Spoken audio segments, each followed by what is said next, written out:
Та бүхэндээ өглөө хэлэл зохиолоо үргэлжлүүлэн хүргэж байна. Таалан болгоно уу?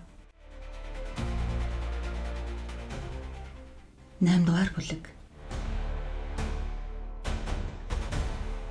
Рэй Гаррет өтгөрүүлсэн хүнстэй бүсээ бэлхүүсэндээ бэхлээд ямар ч байсан ядаж 9 сагас хүртэл юу ч идэхгүй гэж өөртөө хатуу тушаав. Ийм шийдвэр гаргах нь мэдээж хэцүү байв. Эргэн тойронд нь олон залуус аяллаа эхний хоногийг давсны баярыг ухаан жолоогүй тэмдэглэцгээж байлаа. Скрам баяртайгаар нэмсэглэн Гарретийг харж дүүрэн бяцлагны нухас чигсэн амаараа үл ойлгохдог үгс найзрахагаар буртнав. Бейкер гартаа жижигхэн лацтай чидүүн жимс бариад хуруугаараа гутган амандаа хийж байна. Жинхэнэ чидүүн жимс шүү. Пирсэн май загастай сэндвич идэж харин Макрес дахианы махны нухашд хөөхөж явна. Тэр нүдэ хагас аниж ёстой л тэнгэрийн умдаг атгсан мэт харагдана. 8 хагасаас 9-ийн хооронд үл таних нэг залуу бас хөөрхий Вейнер буудуулжээ. Гэхдээ л тэд 145 км явахдаа дөнгөж 36 хүнээ алуулжээ. Макрес дахианы нухшаа идэж дуусгаад хоосон савыг замын хажуу руу чулуутахыг харсан Гарретийн арааны шүлсэн гоожив. Уранхай жинстэй хүү өөртөө найдал ухс хийсэн дунд насны эмэгтэйгээс төрүүлэн энэ мөчөөс эхлэн үнэт дурсгалын зүйл болох тавилантай савыг шүүрч авлаа. Баярлалаа гэж тэр Макресийн зүг хашгираад савыг байдгаараа даллан нүхтийнхөө зүг гүйв. Эмэгтэй түүнийг атаархан харна. Чи идэхгүй юм уу гэж Макрес асуулаа. 9:30 хүртэл идэхгүй гэж Гаррет хатуу хариулв. Макрес түүнийг бодлогошингүй ширтлээ. Гаррет, хэрв надад ганц доллар байсан бол бооцоогоо чам дээр тавьсан. Энэ навшийн аяллаас чи л амьд гарах байх гэж надад санагдаад байна. Макрес гараа сунглаа. Түүний гар жичрэн салганаж нүд нь кинонд гардаг фашистуудын хориг лагерыг шиг хонхоожээ. Гаррет дуугүй гарыг нь натгав. 10 минутын дараа тэд зам хөндлөн том үсгээр Джефферсоны бүх оршин суугчид 150-ын клубын гишүүдэд халуун баяр хүргэж байна гэж бичсэн самбар хадаастай байхыг олж харцгаав. Энэ удаа тэднийг урд өмнө хизээч үзээгүй олон үзэгчид угтлаа. Энд ёстой л тэнгэр газар нийлж тоос шороо бужигнан 9 зүйлийн дуу чимээнээс хоорондоо ярих хэцүү болжээ. Далайн аврах том давлгаанууд хат мөргөх мэт нүргэлэх тун тасралтгүй нэжигнэнэ. Зургийн аппаратны гэлба гэрлэнээс аялагчдын нүд сохрох шахаж байлаа. Мужийн цагдаагийнхан үзэгчдийг тогтоон барих гэж хөлсөө урсган ноцолдно. Гарретийн хажууханд цагдаа нар тэмдэглэлийн дэвтэр үзэг барьсан байдгаараа орилж хашгирах хүүтэй ёстой л зодон хийж харагдана. Хүүгийн хамраас нус гоочиж нүүр нэл тоос шороо болжээ. Замын хажуугийн татсан бүдүүн ягаан олсон хамгаалалт айгүй л бол тас үсрэх шинжтэй. Иесус бурхан минь гэж Бейкер дуулав. Гүй чи эднийг хараач. Коли Паркер инээд алдан гар даллаж нэг юм хашгирч явна. Гаррет түүн рүү дөхөн хажууд нь очиод Паркер баруун нутгийнхны аялгаутай хоолоогоо байдгаар нь шахан "Өмхий гахайн сүрэг та нарыг харахад таатай байна. Хөгшин ухан минь сайн уу? Бөөстэй нохоон гөлөг нь юу байна?" гэж хашгирахыг сонслоо. Гаррет амаа алгаараа даран өвчтэй юм шиг инээж эхлэв. Хажууд нь шар эртүүцтэй тарган хүүхний 3 талаас нь үзэгчид булцайтал шахан зогсцгоо. Тарган гэхдээ бүх юм гэж ингэж бодоод Гаррет бүр ч ухаангүй инээж гарлаа. Бурхан минь, би истерикт, би шоконд орчгож хэрэггүй грибэл яалаа болохгүй. Бурхан минь хэрэггүй. Тэр яаж чадсангүй. Ухаангүй инээсээр гидсэн мушгирэн өвдгөн сөхөрч эхлэх үед хэн нэгэн мөрөн дээрээс нь базан авч хүчтэй докторн нэг юм хашгирч эхлэв. Рэй, чи яава зүгээр үү? Макрес. Шавар шороо болсон халтар даашинцтай бяцхан охин замын хажууд зүлгэн дээр бомбайтал тухайн суугаад ууртайгаар хамраа авахж байна. Гаррет хажууд нь ирэхэд охин жижигхэн ягаан хилээ харуулв. Гаррет дахин хөхөрч торгуул авлаа. Би өхөн гэж тэр бодлоо. Би инээж байгаад буудуулчихвэн. Ястай гоё юм болох нь. Тэр хөхөрсөөр сөхрөн унаж бас нэг торгуул авлаа.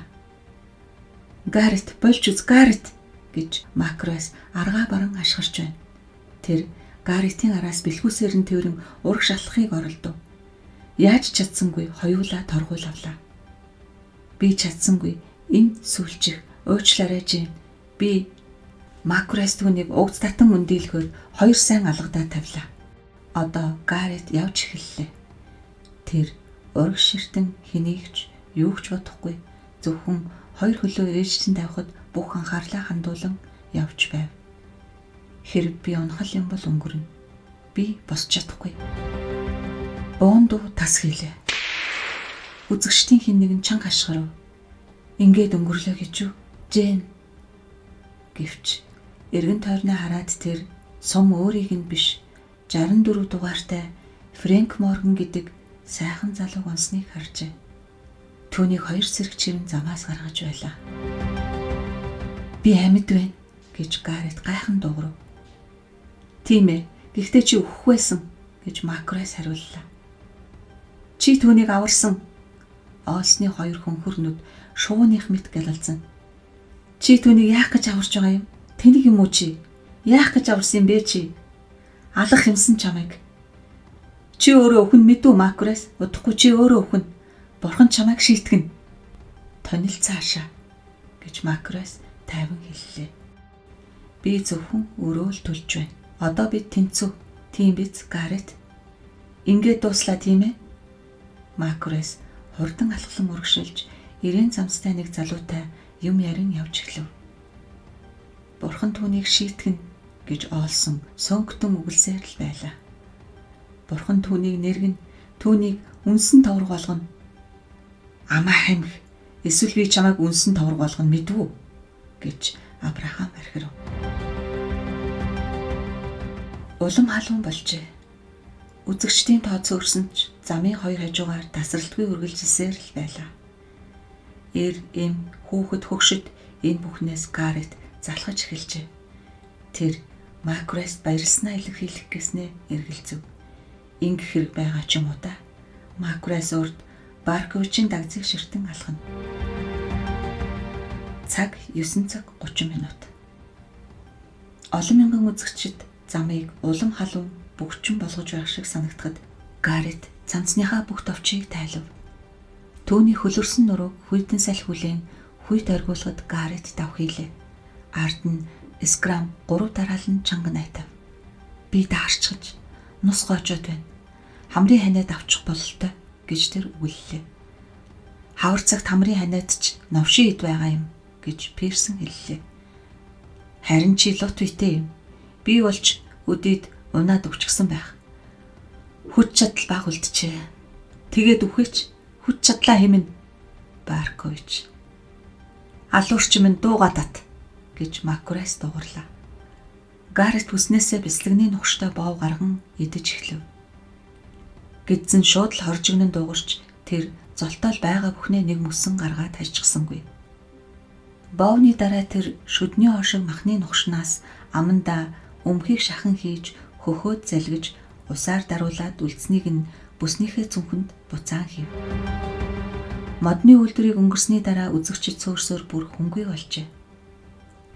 Намгүн болж чих амарч эхэллээ. Мэдээж жинхэнэ намгүн болоогүй. Хүмүүсийн хөлийн чимээ, машины моторын дуу, хэн нэгэн унгаж, хэн нэгэн инээж, хэн нэгэн өвдөж шаналсандаа яолж яваа. Гэхдээ л 150-ын клубын дэргэдүүр өнгөрснийг бодвол үнэхээр намгүн болжээ.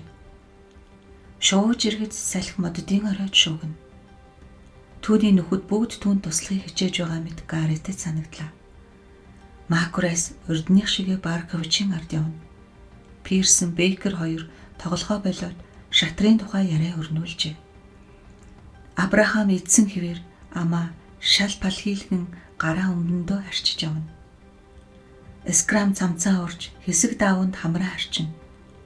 Колли Паркер энэ удаа оолсныг өөдөн татах гэсэн бололтой зэрэгцэн огтын тухай хүүрнэн алхана. Оолсон. Удахгүй ирэх хөхөлд нь үлдсэн хэд бүгд буруутай гэж үзэж байгаа оолсон руу Гаррет харахыг хүссэнгүй.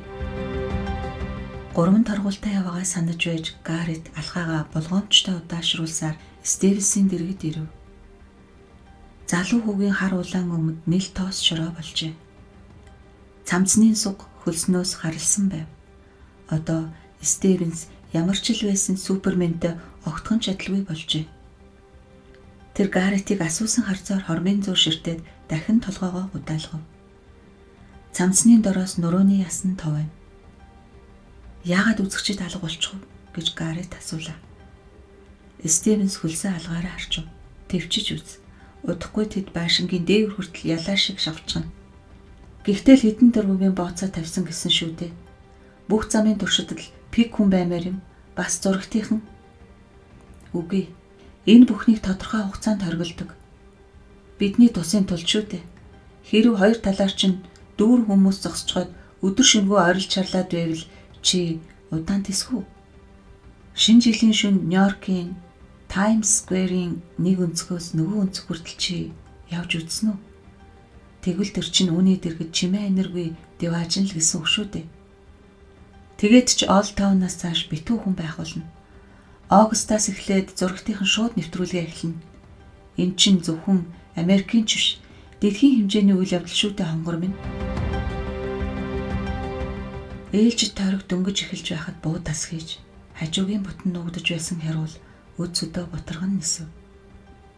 Гаррет Стивенс хоёр тойрогтой ортож ирэхэд зогцсыг хар гэлгар уутанд хийгээд машинд очиж байлаа. Үзэгчид чамд ямар ч бадгүй болж тэд нөлөөлөхөө болдог тэр мөч ирж байна гэж Стивенс ярьлаа. Тэд хичнээн орж ашгарсан чи илүү хурдан явахгүй. Чи өөрийн дотоод ертөнцтэй өмбөн. Цаазын давцсан дээр л хүн яг ийм байдалд ордог байх. Яг л нүхэнд орчиж байгаа юм шиг. Би ойлгож байх шиг байна гэж Гаррет хэллээ. Түүний ар нуруу хүйт дав. Хэрв чи ойлгож байсан бол истерикт орж найзыгаа баллахгүй л байсан гэж Стивенс тайван хэллээ. Гаррет хариу хэлсэнгүй. Аялал үргэлжилсээр улам халуун болсоор. Нар дундуур нь зам зурайх ойг дээрээс нь шарна. 10 цагийн үед машин дээрх цэрэг нарны халгавч эсвэл онгоцны шүхэрч гэмээр нэг зүйл дэлгэлээ. Шүхэр машины яг твшин дээр дэлгэгдэн цэргүү зүйдэрт нь тайван налайцгав. Мөн овшнууд, гахайнууд гэж хэн нэгэн хашгирлаа. Ялаа чагналаа авчихвал та нарын төмсгийг андаар чин суглана да. Цэргүү тоосон шинжгүй аялагчдыг хоосон нүдэрээ ширтцгээв. Цаг 10 цаг 02 минут. 23 минутын дараа Гаррет нэг торгуулаасаа ангижирна. Харин одоохондоо тэр 3 торгуултай. Гэхдээ энэ нь түүнийг урдных шиг айлгсангүй. Рэй Гаррет гэдэг бие махбод энэ аялалд ялагдахгүй гэдэгт тэр яагаад ч юм итгэлтэй болжээ. Бусд нь энэ бүх залуус бол ердөөл Рэй Гарретийн түүх гэдэг боевик киноны оролцсон тоглогчд. Харин энэ лут мундаг киноны гол баатар бол Гаррет өөрөө юм. Магадгүй тэр энэ итгэл үнэмшил оргүй худал гэдгийг хар толгоогоороо мэдэрхэл байх. Гэхдээ л одоохондоо үгүй тэр ингэж бодож болохгүй. Нэг л мэдхэд тэр алхаагаа хурдасган Макурасын ард ирчихжээ. Үүссэн цувааны толгойд урдын адил Педгэр боловч мэдэгдэхүйц гових Баркович, ард нь толгоогоо унжуулаад зүүн хөл дээрээ баг зэрэг доглох Макурас, ард нь гол баатар Гаррет. Би ямар харагдаж байгаа бол гэж бодоод Гаррет хацраа хэлэхэд сөрвийсэн сахал алгыг нь маажив. Ямар ч байсан кино хоттой адилгүй харагдаж байгаа бололтой. Тэр Макурастай зэрэгцэн алхаж гарлаа. 2 ч удаага хоолоогоо засахад Макурас дуугарсангүй. Тэр өөрийг нь аварсандаа одоо харамсаж байгаа юм болов? Дими юм хийж өөртөө гай хураалаа гэж бодож байгаа байх. Яах вэ? Бүх юм зүгээр. Макурас гэнэт ингэж хэлэхэд Баркович цочих мэт тавхив. Чамд хамаагүй алуурчин минь алхаад бай. Мөө новш гайгуудэ чамайг гэж Баркович занав. Намайг орхичих, намайг зүгээр л орхичих тэгэлдээ гэж уйлан хашгирахтуу хадлаа. Шотланд цамц өмсөж, хормойг нь зангидсан улаавтар хонгор үстэй залуу замын гол зогсоод уйлж харагдана. Түүнийг торглоо. Залуу гэнэт говийн ухс хийж машины твшнээс зуурч явлаа. Нулимс түүний тоосон дарагдсан газраар зам татуулан урсна. Улаан ус нь наранд гялалзсан. Хэрэггүй. Гуй битгий тэгээчтэй. Миний ээж би чадахгүй үнэхээр миний хөл. Нэг зэрэг карабины бөксөөр твшнээс зуурсан гарыг нь цохив. Залуу зам дээр өнхрөн унлаа. Одоо тэр хачин нарийнхан шил хагарам жингэнсэн чанга хоолоогоор чарлаж гарав. Миний хөл! Миний хөл! Бурхан минь гэж Гарет шивнэлээ. Тэр дуугүй болохгүй юм байх та. Яаж дуугүй болох юм гэж Макрес урсав. Түүний хөлийг дайрчихлаа шүү дээ. Гарет анхааралтай хараад огиулах шахав. Макрес үнэн хэлжээ. Залуугийн хөлийг машины хойд дугуй дайрч залуу одоо хүлгүй болчихжээ. Торгуйл 38-ыг торглоо. Би гэртээ хармаар байна гэж Гаретийн ард хэн нэгэн аяархан хэлв. Иесус минь би гэртээ хармаар байна. Хэдэн хормын дараа улаан өстийг буудан нам болголоо. Фрифортод би найз охиноо харна гэж Гарет шулуунав. Тэгэхэд би торгуйлгүй болчихно. Тэгээд би түүнийгээ тэрч үнсэн. Бурхан минь, Иесус минь. Би түүнийг ямар их санаж байна гэж Пит. Чи түүний үлийг харсан уу? Тэгэхэд зэргүүд явж чадах юм шиг торгоод байгаа юм да. Бас нэгэн талиж одлоо гэж Баркович дуулав. Алуурчин минь дуугаа тат гэж Макрес хэлээд эргэж харав. Чиний охин чи хөөрхөн үү Гарет? Тэр ёстой хөөрхөн. Би түүндээ их хайртай. Макрес нэмсэглэв. Чи түүнтэйгээ гэрлэх үү? Тэгнэ. Гарет толгой төглөө. Бид мистер ба миссис үлгэр жишээ гэр бүл болно. 4 хүүхэдтэй, Колли нохотой. Чи түүний хөлийг харсан уу? Тэр хөлгүй болцоод байхад торгоод эн чин дүрм зөрчсөн хэрэг. Үүнийг хэлэх, мэдэгдэх хэрэгтэй. Чи 2 хүү, 20 охинтой болно. Тэгээд ууган хүүгээ Багри гэж нэрлэн тийм үү? Гарет түүнийг гайхан харлаа. Чи надаар тоглож байна уу, Фит? Тэр чамайг доромжилж байна тэнэг минь гэж Баркович хашгичв. Гэхдээ зүгээр би чиний өмнөөс түүний хүүрэн дээр бүжиглэн санаа бүүзов. Баркович хөхөрж гарлаа. Амаа хамхиж залуурчаа гэж Макрес хэллээ. Рэй, би чамайг доромжлоогүй. Алив энэ алуурчнаас холдъё. Унаж өгөөрэй гэж Баркович тэдний араас хашгирлаа. Тэр охин чинь Жен чинь чамд хайртай юу? Тийм байх. Макрес толгой сэгсэрлээ. Энэ дурлал морлол гэдэгчтэй. Гэхдээ үний юмч би л дээ.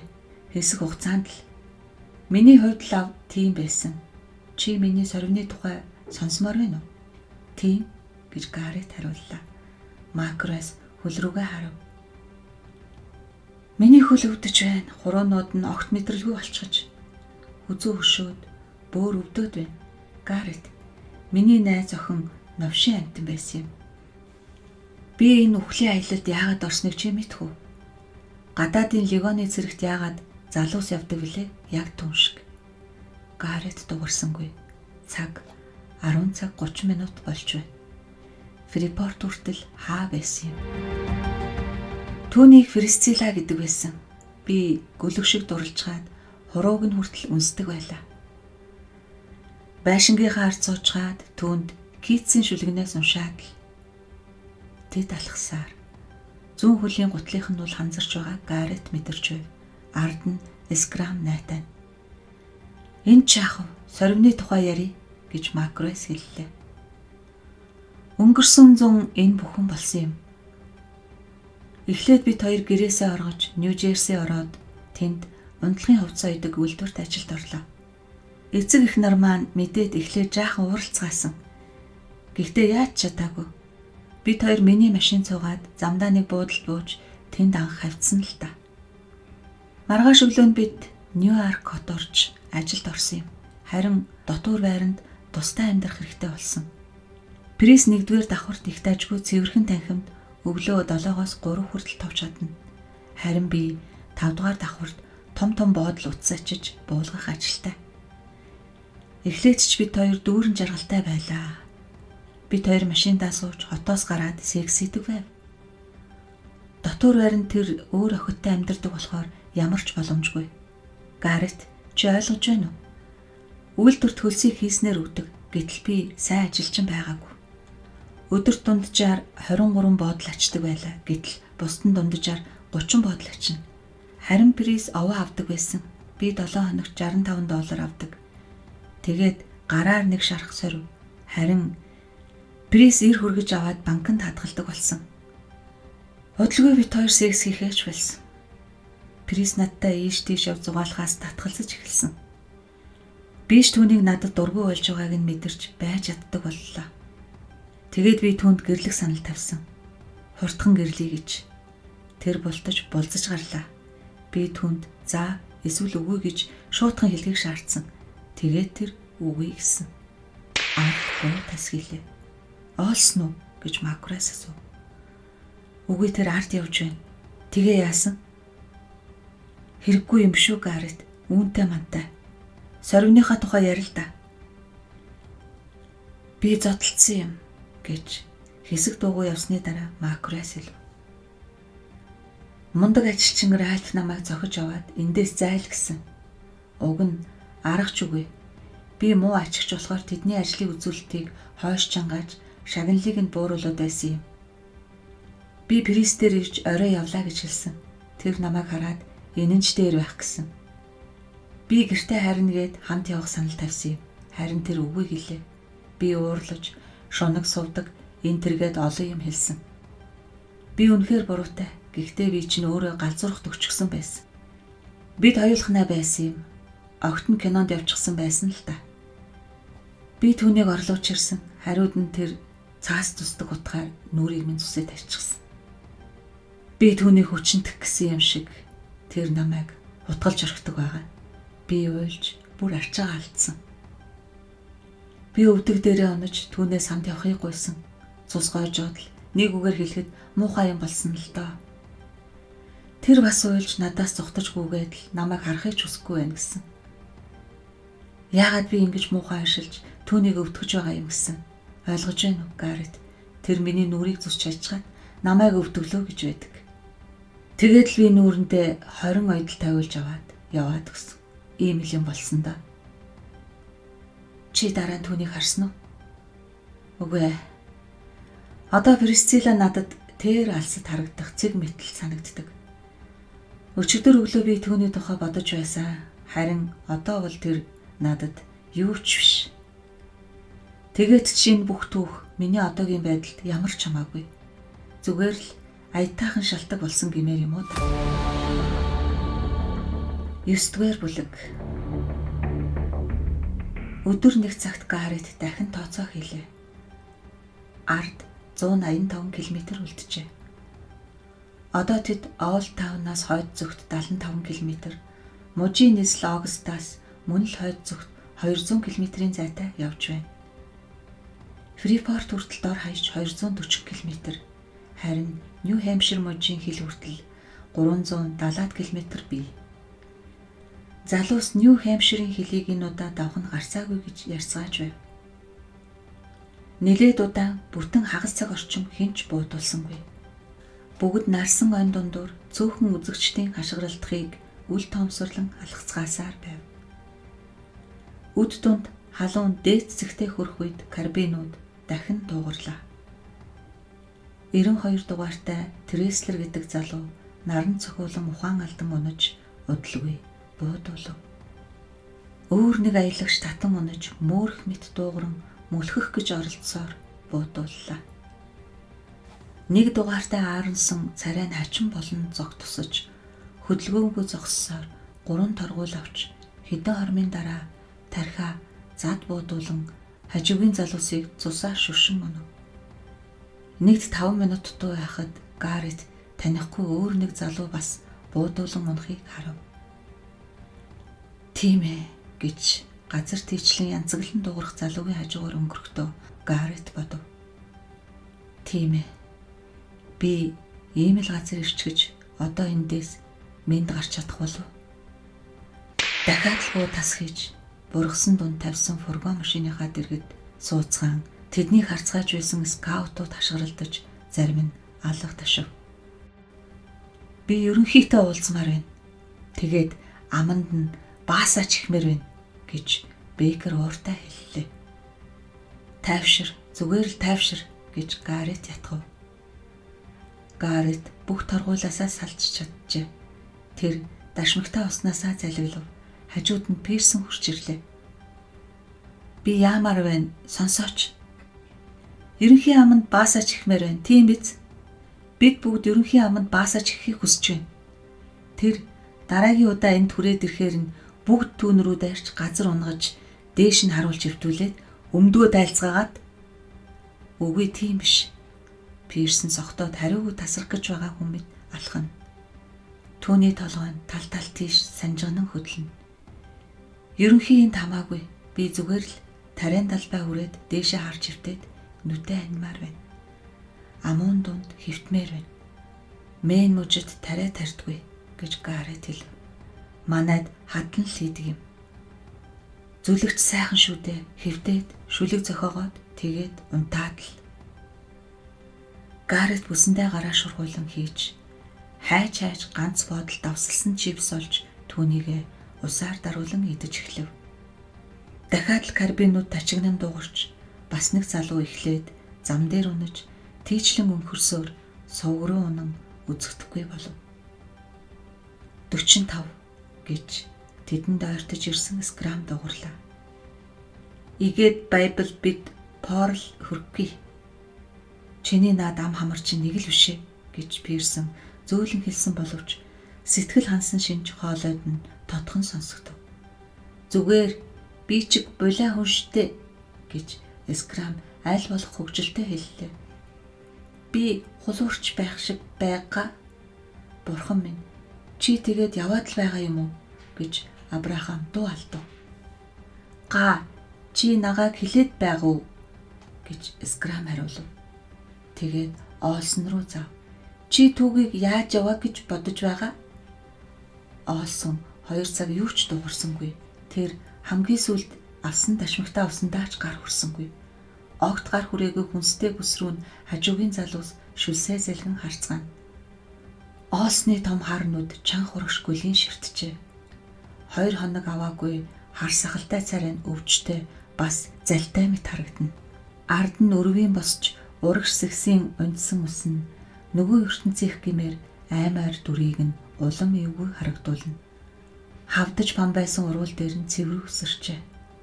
Хагас ангайсан амнаас нь хар хил үгсэн могой нүхнээс зохих мэт унжина. Тэр нөгөө ертөнцид бараг л очичхож гэж Гаррет бодов. Стивенс юу гэлээ? Бид бүгд тэнд очино гэсэн. Тэр нүхэнд хэр гүнзгий орсон бол?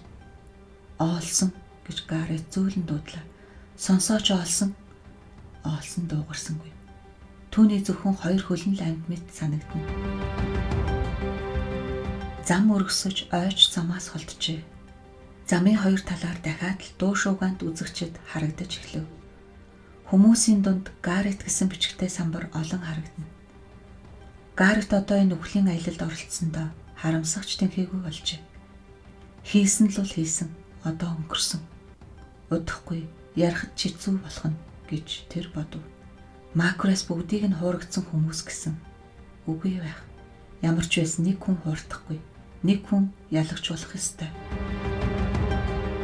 Тэд Мэн мужийн төлбөрт хурдны төв зам хүртэл 70 км гэсэн бичгтэй самбарын доогуур явж өнгөрөв. Оол 5 хүртэл далултлээ.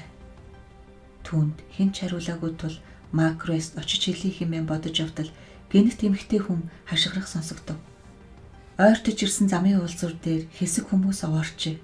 Замыг бүдүүн улаан олсоор хамгаалсан боловч цагдаа нарын борохойг үл тоон хүмүүс урагш зүтгэсээр байв.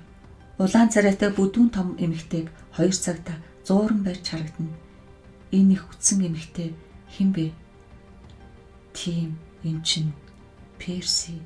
Хөөрхий ойроо зүхтах гээд нөгөө ертөнц рүү явчихсан Персийн ээж байна шүү дээ. Миний хүү хаана байна? Хэмээн эмэгтэй хашгичин. Миний хүүг аль хаана байна тэр?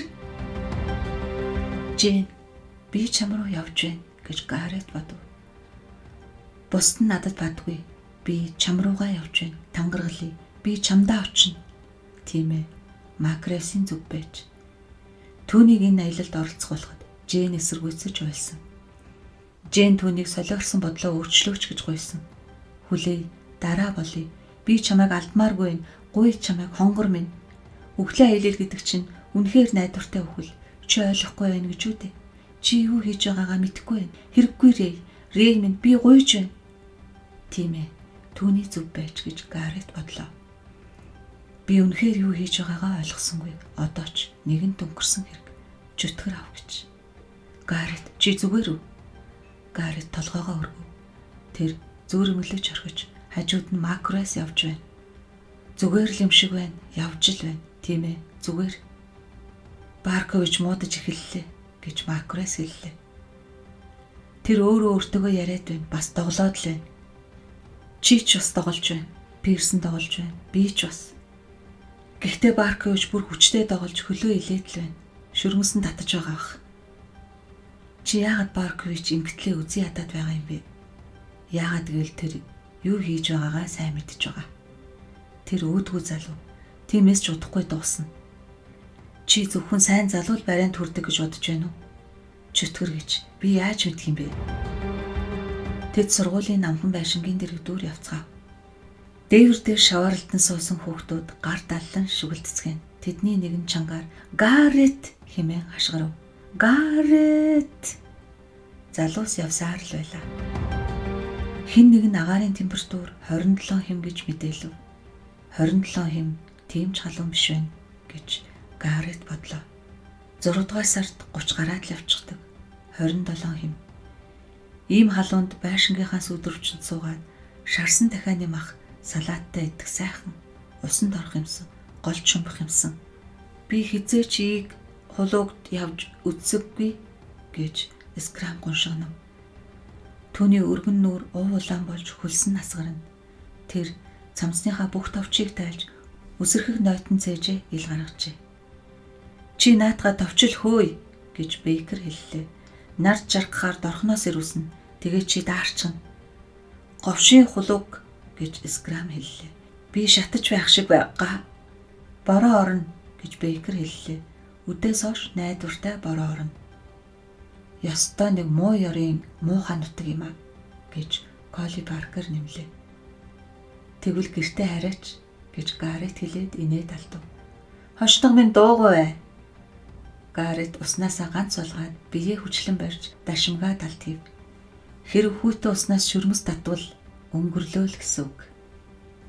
Жилийн өмнө халуун наран доор хадлан дээр ажиллаж байгаад хүйтэн уснаас баларх төгсөн удаатай. Түүний толгой өвдөж эхэлж байх шиг тэр оолсныг харав. Оолсон явсаар л байна. Түүний амнаас нь цухилсан хил харлаж нүүр нь танигдахын аргагүй заваарч. Нүд нь сохор мэт урагш ширтэн. Би тийм биш, бурхан минь. Би тийм биш. Оолсон шиг л болж өгөхгүй юмсан. Энэ жилч хэцүү өдөр таарлаа гэж Бейкер гонигтай айлв. Бид Нью Хэмпшир хүрч чадахгүй. Мөрийг тавьсан ч болж байна. 2 жилийн өмнө яг өдөө цастаа бороо орсон гэж Абрахам хэллээ. Тэггэж аяллаахан Нью Хэмпшир хүрсэн юм да. 4 залуу хүрсэн. Гэхдээ халуун ч бүр дэмий гэж Йенсен хэлв. Хүйтэн байхад хүн хурдан явдаг, дулаацхыг хүсдэг. Харин халуунд удаан яваад бүр эцчихдэг. Новш гэж хэмээн Колли Паркер уурлаа. Энэ муухай аяллыг нам доор тэгшин нутагтай Иллинойс ч юм уу нэг тиймэрхүү газар явуулахад яадаг юм болоо? Надад Мэг таалагдж байгаа гэж Скрам гуншигнав. Чи битгий хараад хэллээд бай. Цаг 1 цаг 3 минут. Нар ихц дээрээс авралгүй шарна. Цагийн дараа л модны сүдэр ойртох байх. Дорн зүгт аянгийн бөөн харуу үл хоролдож байх шиг Гаретэд санагдав. Абрахам, Колли Паркер хоёр 4 амт карбин бууны давуу талыг шүүн ярилцаж явна. Аялагчид одоо урдынхаас илүү бөөгнөрөн явж байв. Цувааны магнайд бэлхүүсээ орон савхин цамц бүсэлсэн 2 өндөр бор залуу явна. Тэдний араас Баркович, араас нь Макурес явна. Баркович муудаж байгаа шинж тэмдэг Гарет олж харсангүй. Харин ч Макурес муудаж байна гэж Гарет гашуудан бодлоо. Макуресийн араас энэ тэндээс цугласан танихгүй хэдэн залуус явна. Тэдний араас бас нэг хэсэг ирээвэр хураавар залуус. Тэгээд араас нь Скрам, Пирсон, Абрахам, Паркер, Йенсен нарын бүрэлдэхүүнтэй Гаретийн багийнхан явж байлаа. Тэдний араас нарийнхан уртцуваа болон ганцаар аялагчд явна. Тэдгээрийн зарим нь оолсон шиг ядарч эцээд ухаан мэдрэлгүй болж бас Стивенс шиг зарим нь зүгээр л хинтээч үерхэж найзлахыг хүсгүй байлаа. Цэргүүдийн карбины ард яваа намхан пагдгар ногоон торгон хүрэмтэй залуу руу чиглэв. Хүү карбинууд руу айж сандарсан хардчлуудаад хурдаа нэмэв. Хормын дараа карбинуудын ам дээш харлаа. Гаретийн сэтгэл сэргэх мэт хачин болжээ. Оол тавн хүртэл, гурил, гутал, завны үйлдвэртэй энэ жижигхэн хот хүртэл 65 км үлджээ. Тэд бүр орой хот руу орно. Хар үл ойртож удахгүй бороо орхон тодорхой боллоо. Карбинууд зэрэг шахан нэжигнэн дуугарлаа. Ногоон торгон хүрэмтэй залуу зам дээр гулдайн хэвтэнэ. Гарет буун дунд зочсон ч үгүй. Үхэлч тийм амир биш байх. Тэд бүгд ерөнхийч хизээ нэгэн цагт үхэн. Хин хинийгээ хуурч байгаа юм бэ. Замын хажуу жижигхэн ачааны машины дээд талд Дом Антонио аяллахны үнгүй дайлж байна. Дом Антонио та нарт хайртай гэсэн самбар хатжээ. Хажууд нь нарийнхан зүссэн шиуга мэс тавилсан ширээ дүүрэн овоолж дэрэгдэн хар сахалтай намхан Италиэр инээмсэглэн зогсно. Гинэт тэр шиуганаас 5-4 овоолж аваад аялагчд руу ухсхийв. 3 цагдаач түүн рүү гүйлдлээ. Яаж вэ та нар? Яагаад болохгүй гэж муусан тэнэг цагдаа нар та нарыг би эн чинь миний шиуга. Би хэнийг дайлахаа та нараар заалах юм уу? Үзэгчд аяллахын ч дуу нийлүүлж бүгд цагдаа нарыг харааж хашгичж шүглдэж гарцгаав. Хөөхий мужийн цагдаа нар бол үндэсний гвардийн цэргүүд биш болохоор нүүр нь улааж хөлсөн нас гарчээ. Дом Италиар хараал хилэн усхийж тавхтаа шивгаага аялагчд руу чулуудаж орхив. Абрахам лав нэг том зүсэм шивгаа барьж авахыг Гарет хараад инээд алдлаа. Италиэрийг цагдаа нар гавлаад замаас чирэн холдуулав. Колли Паркер бас нэг зүсмийг барьчихсан нэг том хазаж залгиснаа шивгааг дундуур нь хуваан Гарет руу шидэв. Гарет гайхсандаа зог туссан боловч шивгааг барьж авлаа. Идээрээ тосгоны залуу минь дараа нь битгий гомдоод байгаарэ гэж Паркер хашгирав. Тонилчи гэж Гарет инээн хэлээд шивгааг өмглөв. Хүйтэн чихэрлэг шивгаа бурхны эдээ мэт амттай санагдлаа. Цаг 2:30. Аяллахын 195 км явжээ. Аянгийн хар үл ойрцоор сэрүүн салхи Гаретийн халсан биеийг үлээж эхлэв. Бороо орхон маш сайн. Үзэгчд газар дэвссэн хэвсэнцрүүдэд хурааж цаасны өөдсүүдийг түн аяг тавга савнд хийцгээж харагдана. Сүрхий сэрвсч намар мэт хүйтэн болжээ. Гарет цамцаа товчилж хүрмээ өмслөө. Бороо орхон гэж Скрамд хэллээ.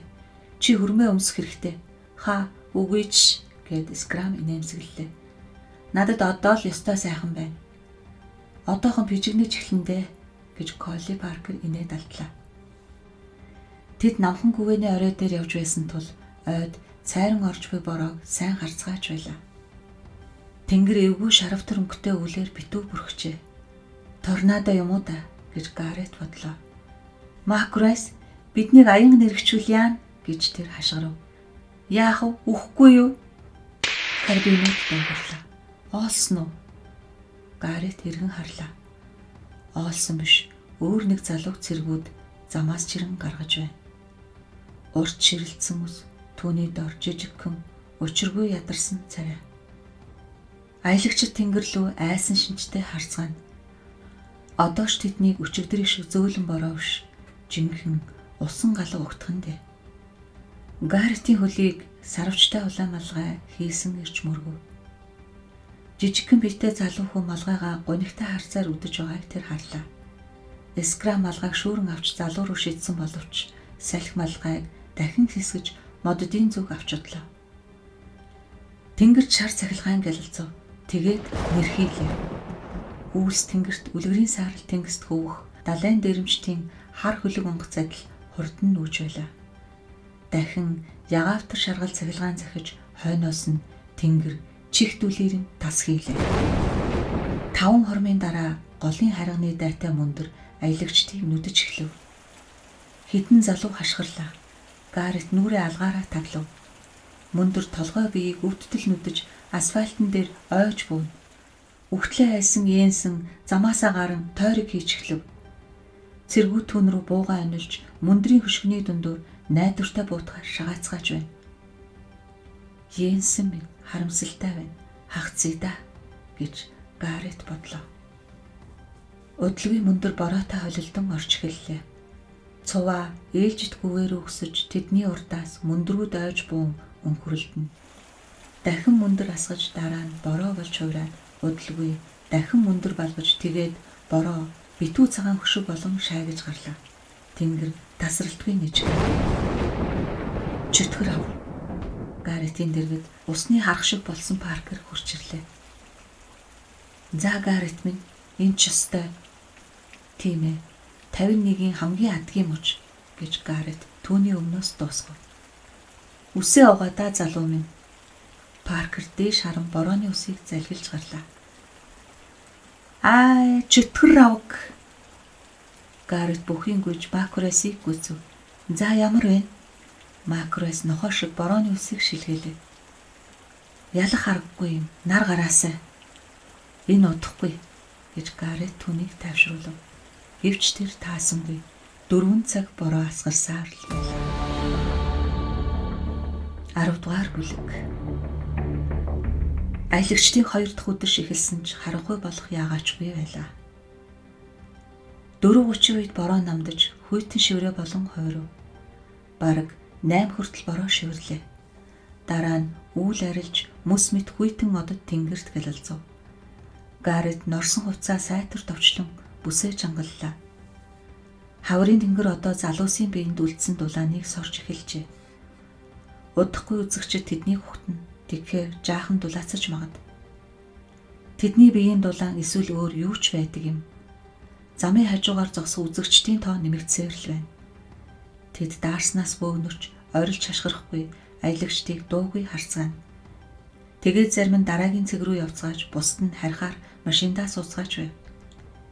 Хэрэв үзэгчид цус үсгээр ирсэн бол дургүй байх нь аргагүй. Йенсний дараа тэд ухаан алдаж унсан 2 залуугаа л алдсан. Одоо аялагчдын тэн хангасал үлдлээ. Одоо Гареттай 49 залуу өрсөлдөж байна. Гарет ганцаар явж байлаа. Хүйтэн болохоор нойр хүрсэнгүй. Тэр чичрэн уруулаа байдгаараа жимиж явлаа. Оолсон урдын адил ард нь явна. Зарим залуус оолсон 50 дахь үхтэл болох хэсэг талаар сулхан маргалдаж байв. Харин оолсон энэ хүндэтгэлийг хүлээж авсангүй. 13 дугаартай Рожер Финам гэдэг залуу 50 дахь үхтэл болжээ. Харин оолсон явсаар. Тэр үлбэрч унтлаа явах бололтой. Тэр ямар ч өвчин зовлон түнд хүрч чадахгүй гүн нүхэнд шигдэжээ. Хэрэв оолсон ялах юм бол энэ бас нэг сонин шудраг үйл явдал болно. Гаретийн нүдэнд сонины үхлийн аялалд өвгтөл яллаа гэсэн гарчиг харагдах шиг болов. Гаретийн хөлийн хуруунууд ямар ч мэдрэлгүй болжээ. Тэр хуруунуудаа хөдөлгөж урагдсан уловчонд нь өрөвч нэмэр болсонгүй. Жинхэнэ өвдөлт хөлийн хуруунд биш, уланд оршиж байна. Аимшигтай. Хөлийн улыг ташаа хүртэл улаасан зүгээр нэвт хатгах мэт өвдөлт. Торгуйл 47-г торглоо. Сонсч л байна гэж Гарет ууртай хэлээд хурдан алхлав. Ой шингэрч эхэллээ. Мужийн хойд хэсэг ард үлджээ. Тэд 2 жижиг чимээ аниргүй хотхны дундуур явж өнгөрөв. Борооны тусал бүдгэрсэн гар читэнгийн гэрэлд тэд замын хажуугаар зогсох хүмүүсийг харж байлаа. Үзэгчид тун баг хашгирч шүгэлдэж байв. Харанхуй дээр нь хүйтэн болохоор тэр үз. Тэр дахиад л торгуультай болчихлоо. Эн чинь л жинхэнэ новшийн хэрэг. Урд талд Баркович нэг юм хэлснээ муухай инэв. Хариуд нь Макрес. Алуурчин минь амаа хамих гэх сонсогдов. Баркович хараал хэлсэн боловч сэтгэл нь тун тавгүй яваа бололтой. Гаррет харанхуйд ядрангүй нэмсгэллээ. Тэр бусдаас хоцорч одоо хамгийн сүүлчийн хүмүүсийн дунд явна. Тэгээд хажууханд нь Стивенс явааг олж харлаа. Урд талд аврах том цагийн зөв гэрэлтэн харагдав. Гинэт оркестр хөгжимдөж эхэллээ. Хүмүүсийн хашгиралдах дуун эрс чангарав.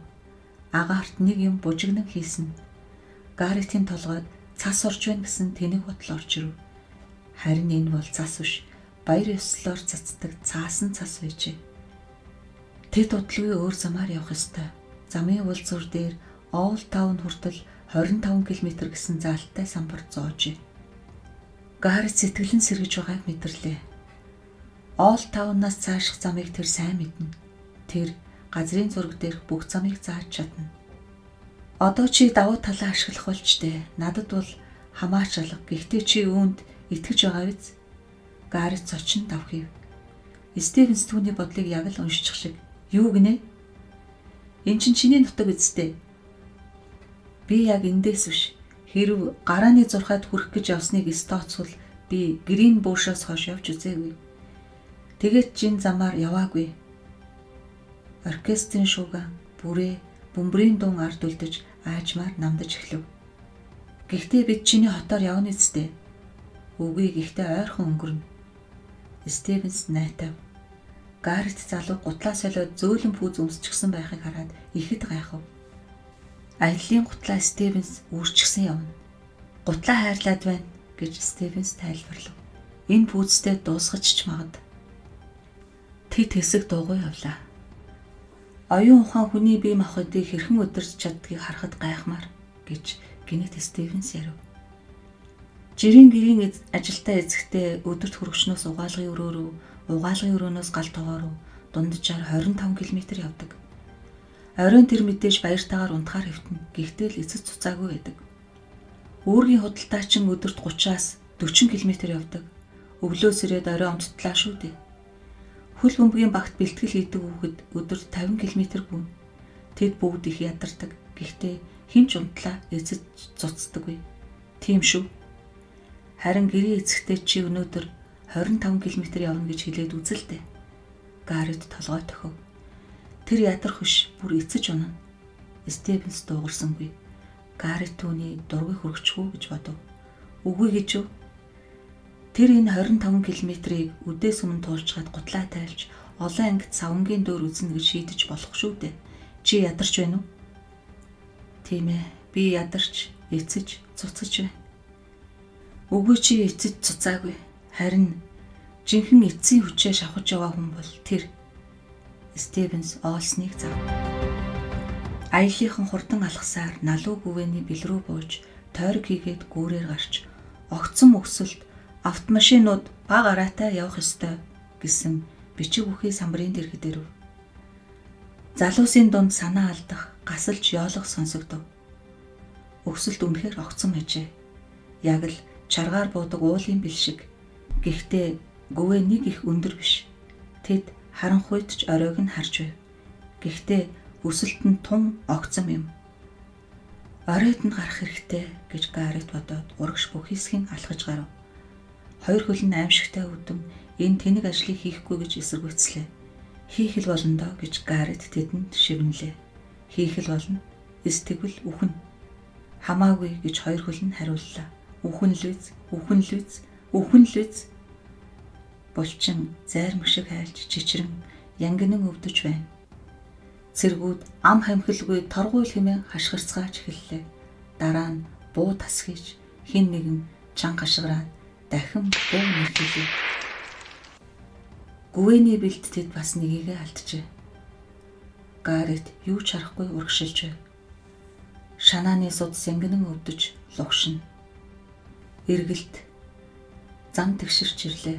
Дахиад огцом эргэлт. Уруудаж эхэлсэн ч хөл нь өвдсөн хэвээр. Би Фрифорт турч чадахгүй. Бүр Оул Таун ч хүрч чадахгүй. Би өвхөж байх шиг байна. Тэр доор харанхуйд шуугаан сонсогдож эхлэв. Хүмүүс ойрлолдож байна. Аймаар чанга ухаангүй баярлаж хөөрсөн хүмүүс дуу нийлүүлэн орилдож байна. Гарет, Гарет, Гарет. Олтаун хотын сургуулийн бүх сурагчид нэгэн хоолоогоор түүний нэрийг хашгиран давтаж байна. Автоматар зэвсгэлсэн хамгаалагчдын ард игнэн жагссан хүүхдүүд орилолтод дэвцэж туг далбайгаас авчулна. Гарет ураг шалхлан Оолсны дэргэд ирээд мөрөн дээр нь гараа тавив. Оолсон, чи зүгээр үү? Оолсон эргэн харахад хөлс, өмхий амьсгал, шээсний муухай өнөр ханхилээ. Би үхмээргүй байна гэж Оолсон бовднов. Тэгээд манан татсан сохор нүдэ анивчв. Гарет. Тийм ээ, би байна. Цаг хэдвэ? 8:20. Оолсон түүнийг анхааралтай ширтв. Ам нь муу усны нүх шиг ханхлана. Гарет, юу вэ? Христос чамайг аварна. Оолсон гинт тэргэж замын хажуугаар яваа ачааны машин руу явлаа. Торгуул, далийг торглоо. Оолсон явсаар үзэгчид одоо нам гүн болж үйл явдлын өрнөлийг бүлтийн ширтцгээв. Оолсон шууд явсаар машин тулж очлоо. 4 цэрэг нэгэн чиг хөдөлгөөнөөр түүний зүг буу чиглүүлв. Оолсон нэг бууны амнаас шүүрэн авч огт ятарсан шинжгүй суг татан цэргээс булааж аваад үзэгчд рүү шидлээ. Үзэгчд дунд амьд хортмогоо шидчихсэн мэт тал тийш бут үсэрлээ. 3 бууны нэг тасхийг Гарет бууны амнаас гал мансхихийг тодхон олж харлаа. Бас Оолсны гэдсэнд сум туссан тэр газар цамцсан цоо өсөрхийг харжээ. Сум Оолсныг цөм цохин нуруугаар нь гарчээ. Оолсон унсангүй. Тэр өөрийг нь бууцсан бууны амнаас барьж аван дахин буудах яг тэр мөчид дээш өргөн тэнгэр харуулж амжив. Цох наадуулыгаа гэж Макроас ашиглаа. Муу новшнуудыг салам цох алаад өг. 2 карбин зэрэг буудаг. Карбины 2 сум Оолсныг машинаас аргш өсрөн унтал хүчтэй зогчээ. Махыг нь цөм цохиж татсан хажуу бөөр нь час улаан бас харанхуйтай болсон харагдана. Бууга алдсан цэрэг арш гэдийн өөр нэг карбин авлаа. Оолсон өндийн сув. Тэр ачаан дээрх цэргүүд байдлыг цэгнэж байгааг тайван харна. Новшнууд гэж Макроас хашгирв. Өмхий, хүний өнөргүй шаарнууд. Оолсон босох гэж хүчлэн оролдоно. Дахин карбинууд зэрэг нэрхийж Оолсон арх савн унлаа. Гарет ард нь Стивенс аяархан инээж байгааг гинэт сонслоо. Оолсон дахиад л үндийн сув. Бууга онилсан цэргүүд энэ удаа буудсангүй. Тэд хөөрхийг сонирхон харцгаач байх шиг. Удаан бодлогошингүй хөдөлсөөр Оолсон бослоо. 2 гараараа тэр гидсээ даржээ. Явхын өмнө тэр шинжлэн өнөрлөх мэт хамраа хөдлөв. Тэгээд урагш бүдчин явж эхэллээ. Дуусгаач гэж хэн нэгэн хашгирлаа. Христийн нэрийг барьж гуй, түүнийг дуусгаач. Оолсны хуруунуудын завсраар зайдас шиг цэнхэр гидс дотор нь цуурлаа. Гидс дотор нь Оолсны 2 хөлийн завсар унжин савлаж байлаа. Оолсон түүнийг буцаан чихэж оруулах гэж оролдов. Тэгээд том гэгчийн мах цусны бөөн базан авч хажуу тийш шидлээ. Тэгээд дахиад л урагш явж эхлэв. Бурхан минь, Абрахам 2 гараараа амаа дарсан ч тэс чадалгүй бөөлжж гарлаа. Тэд Оолсны гидсийг хүлээ тажчихлаа гэж Стивенс хэлв. Тэд санаатай тэгсэн. Хөнгөн бригадын харуулынхантай үзэлцүүл ямар байдгийг харуулах гэж. Надаас холд гэж Гарет архирв. Эсвэл би тархий чинь бяц цохин шүү. Стивенс хурдхан болтлоо. Оолсон сөхрөн унаж нэг гараараа газар тулв. Бүү тас хийлээ. Сум Оолсны хажуухан тусаж асфальтнаас оч бутарлаа. Оолсон дахин удаан болох хөдлөн өндөөж эхэллээ. Тэд тоглож байна. Тэд уйдаж, уурлаад Оолсноор тоглож байна. Гарет уйлж эхэллээ. Тэр Оолсон руу гүйн хурч түүний ядарч гал мэд халуун шатсан нүрийг цээжиндээ наан тэрвэрлээ. Торгуйл 47-г торглоо. Торгуйл 61-ийг торглоо. Түүний хажууд Макроас иржээ. Дахиад л Макроас. Рэй, босч үзрэй. Түүнд одоо бид юугаарч тусалж чадахгүй. Бурхан минь, босооч. Новшнууд, өөдгөө хогнууд гэж Гарет уйлан хашгирлаа. Түүний хацарт оосны цус наалджээ. Шудрах гэсэн чинь хаана байна? Би мэдэж байна. Үнэн шүү. Гэхдээ бас явах хэрэгтэй. Гарет бослоо. Тэд ухран оосны ширтэн явцгааж эхлэв. Оолсон босоод ирлээ. Тэгээд хоёр гараа өөдөн нүргэв. Үзэгчид дуу алдан хашгиралдана. Би буруу утжээ гэж оолсон чанга хашгираад унлаа. Тэр өгчээ. Үхлийн аялал зохиолын 4-р хэсэг үгээр өндөрлөв. Та бүхэнд манай сувг таалагдсан бол лайк дарж, subscribe хийгээрэй. Баярлалаа.